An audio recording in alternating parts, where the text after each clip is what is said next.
Welcome to the Tech Egg. Don't get scrambled. Enjoy the video.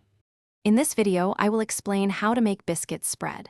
While many biscuit recipes aim for a tall, flaky rise, some prefer a wider, more tender texture.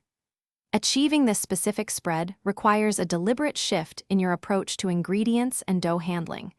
We will explore the crucial steps to ensure your biscuits expand horizontally, giving you that desired flatter shape. The temperature of your fat is paramount for biscuit spread. Instead of using ice-cold butter, opt for butter that is slightly softened, around 65 degrees Fahrenheit.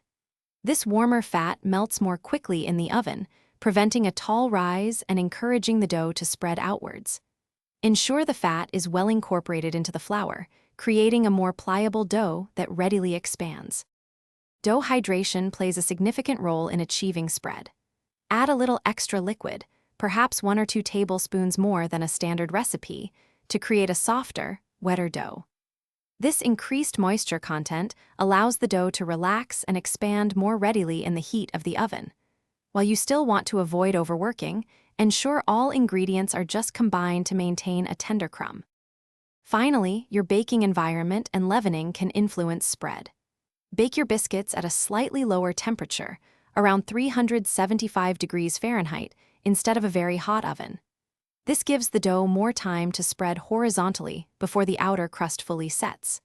Additionally, a minor reduction in leavening agents, like baking powder, can further encourage a wider, flatter biscuit profile. Thanks for watching. Consider subscribing if I helped unscramble your problems.